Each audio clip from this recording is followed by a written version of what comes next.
Pemikirannya membuka jalan bagi disiplin linguistik modern, termasuk strukturalisme, semiotika, hingga analisis wacana. Karena kontribusinya, Saussure dipandang sebagai tokoh yang memulai paradigma baru dalam teori belajar bahasa, yang artinya bahasa harus dipahami sebagai sistem yang terstruktur. Dapat ditegaskan bahwa gagasan-gagasan Ferdinand Saussure menjadi tonggak penting lahirnya teori bahasa modern. Pemikirannya tidak hanya menawarkan cara baru, namun dalam memahami bahasa sebagai sebuah sistem yang terstruktur, tapi juga menjadi atau membuka jalan bagi perkembangan berbagai aliran linguistik yang muncul setelahnya. Implementasi atau penerapan teori bahasa modern, salah satunya teori struktural terhadap pembelajaran bahasa Indonesia. Mari kita lihat atau kita simak video berikut ini.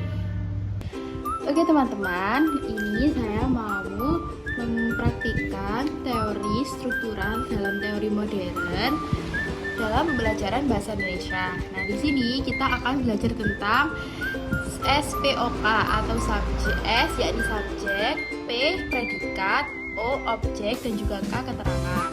Nah, apa sih subjek itu? Subjek adalah orang atau aktor yang melakukan kegiatan atau tindakan. Contohnya seperti apa? Yang pertama, Zefrina. Ini adalah nama orang. Contoh yang kedua, hewan ya. Misalnya gajah. Yang ketiga, tumbuhan. Contohnya anggrek. Yang keempat, nama orang lagi. Azza ya. Oke, ini adalah subjek. Tadi ya, subjek adalah orang yang melakukan tindakan. Selanjutnya ada predikat. Apa itu predikat? Predikat adalah unsur kalimat dalam bentuk tindakan. Jadi predikat itu adalah tindakan atau kegiatan yang dilakukan. Contohnya apa? Yang pertama, Zefrina menyapu. Yang kedua, gajah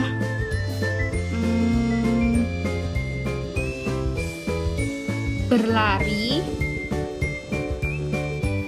Yang ketiga, anggrek disiram. Yang keempat, membaca.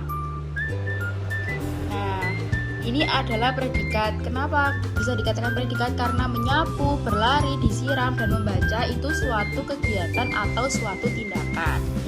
Nah, selanjutnya kita bergeser, ada objek. Apa itu objek? Objek adalah kata benda atau suatu objek itu yang digambarkan atau dikenai tindakan oleh pihak subjek. Contohnya, yang pertama, Zefrina menyapu dengan sapu.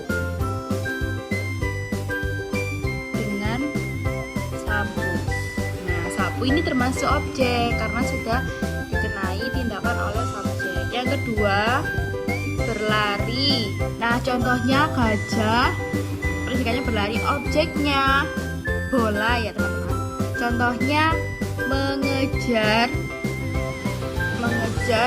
bola. Oke.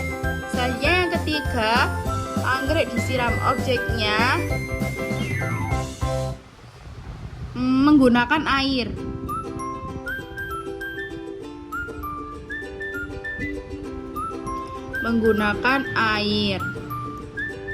Yang keempat, membaca. Objeknya apa? Bisa buku. Oke, Jadi ini objek ya. Jadi objek itu yang dikenai tindakan oleh subjek. Selanjutnya keterangan. Nah, keterangan ini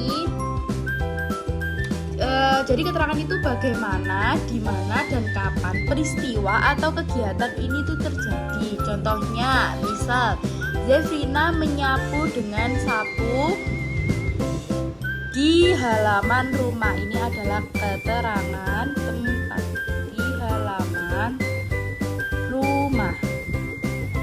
Oke. Yang kedua, gajah berlari mengejar bola. Misal keterangan tempat jadi di lapangan. Oke. Selanjutnya yang ketiga, anggrek disiram menggunakan air di kebun. Selanjutnya keempat, Kak Aza membaca buku di perpustakaan. Oke, jadi ini ya teman-teman untuk subjek, predikat, objek, dan keterangan untuk implementasi dari teori struktural. Nah, sekarang kita mencoba di contoh soal. Contoh soal. Misal, Dava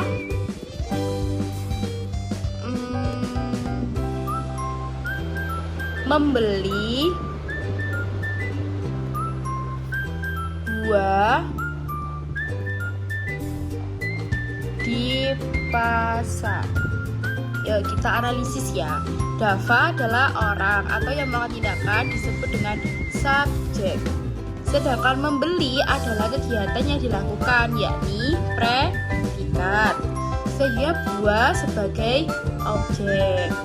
Dan di pasar adalah keterangan atau biasanya juga diurutkan. Oke, sudah. Begini adalah penerapan dari teori struktural dalam teori modern dalam pembelajaran bahasa Indonesia. Sampai segitu teman-teman, bye-bye. Oke teman-teman, jadi tadi adalah video singkatan pembelajaran bahasa Indonesia yang menggunakan teori struktural